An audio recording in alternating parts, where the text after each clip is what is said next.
ఆయన చచ్చిపోయి 2 సంవత్సరాలు అవుతుంది. ఇదే రోజు మార్చి 13. ఇంతవరకు నేను పెట్టుకుని 2 సంవత్సరాలు అయింది.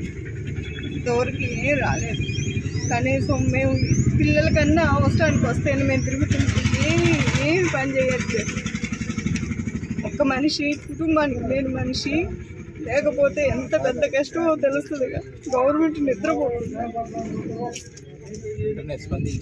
ఎమ్మటే స్పందించి మా పిల్లలకి ఏదో ఒకటి న్యాయం చేయాలని కోరుకుంటున్నాను. మడిదర్డిపల్లి మండలం సూర్యాపేట డిస్ట్రిక్ట్ మంగపురం గ్రామం. నా భర్త నేను ఇట్లా సుతార్ పని చేసుకొని బతుకుతాం, కూలి పని చేసుకొని బతుకుతాం ఇద్దరం. ఆదివారం నైట్ పని నుండి ఇంటికి వస్తుంటే బండి కింద పడ్డాడు. 2024లో యాక్సిడెంట్ అయి చనిపోతే ఇంతవరకు కూడా మాకు ఎలాంటి సమాధానం కూడా లేదు సార్. 3 నెలలకు పెట్టుకున్నాం, మేము డబ్బులు వస్తాయి ఇట్లా అని అంటే ఇంతవరకు ₹1 కూడా రాలేదు సార్.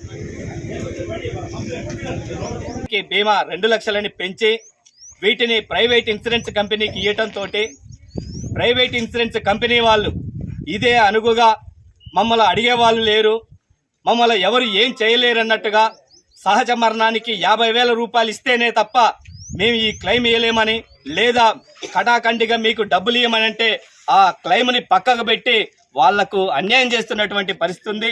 అదే ప్రమాదంలో మరణిస్తే ఈరోజు పెద్ద ఎత్తున సూర్యాపేట కలెక్టర్ కార్యాలయం ముందు ధర్నా నిర్వహించడం జరుగుతుంది. వెల్ఫేర్ బోర్డులో అధిక నిధులున్న కార్మికుల సంక్షేమం కొరకు ఖర్చు చేయటంలో రాష్ట్ర ప్రభుత్వం విఫలమవుతోంది. 1000 కోట్లున్న దరఖాస్తు చేసుకున్నటువంటి పెళ్లిళ్లకో లేకపోతే కాన్పులకో మరణించినటువంటి ఆ కుటుంబం దరఖాస్తు చేసుకుంటే ఏండ్లకు తరబడి కార్యాలయాల చుట్టూ తిరగాల్సినటువంటి దౌర్భాగ్య స్థితి ఈరోజు సూర్యాపేటలో ఉంది.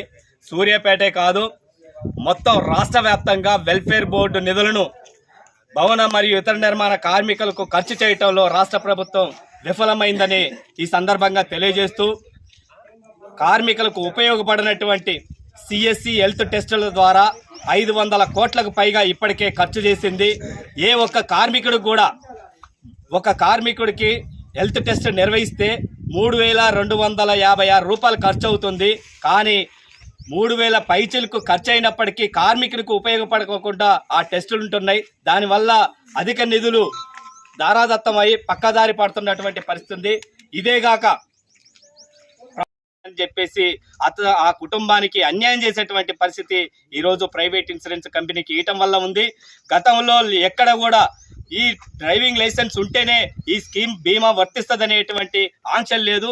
1996 చట్ట ప్రకారం ఏదైతే కార్మికుడు ప్రమాదంలో కానీ లేదా పనికాడి నుండి ఇంటికాడి నుండి ఇంటికాడి నుండి పని దగ్గరికి వెళ్ళేటువంటి సమయంలో ప్రమాదం జరిగితే ఎటువంటి ఆంక్షలు లేకోకుండా గతంలో ఇచ్చేది. ప్రైవేట్ ఇన్సూరెన్స్ కంపెనీలకి ఇవ్వటం వల్ల ఏదో ఒక చిన్న చాకులు చూపించి వారి దగ్గర 4 లక్షలు 5 లక్షలు డిమాండ్ చేస్తూ వారికి ఆ బీమాలు ఇస్తున్నారు. ఇది తప్పు చేస్తున్నారు. వెల్ఫేర్ బోర్డు నిధులను ప్రైవేట్ ఇన్సూరెన్స్ కంపెనీలకు ఇవ్వటం వల్ల కార్మికుల కుటుంబాలు నష్టపోతున్నాయి. ఇది గమనించాలని రాష్ట్ర ప్రభుత్వాన్ని డిమాండ్ చేస్తున్నాం. అలాగే సూర్యాపేట జిల్లాలో ఇప్పటి వరకు అసిస్టెంట్ కమిషనరు తాత్కాలికంగా ఇన్ఛార్జీల మీదనే నడుస్తోంది. గత 3-4 సంవత్సరాల నుండి కూడా పర్మనెంట్ ఉద్యోగులు లేక కోదాడ లేబర్ ఆఫీసులో junior assistant, Suryapet commissioner ACL గారు లేరు. వీళ్ళని వెంటనే ఖాళీగా ఉన్నటువంటి ఏసీఎల్, ఏఎల్ఓ, జూనియర్ అసిస్టెంట్ పోస్టులను వెంటనే భర్తీ చేయాలి. కార్మికులకు ఏదైనా స్కీమ్ కోసం వస్తే తక్షణమే పరిష్కరించేటట్టుగా అతి కొద్ది రోజులల్లే వాళ్ళ బీమాని ఆ కుటుంబానికి అందించే విధంగా చర్యలు చేపట్టాలని ఈ సందర్భంగా డిమాండ్ చేస్తా ఉన్నాం.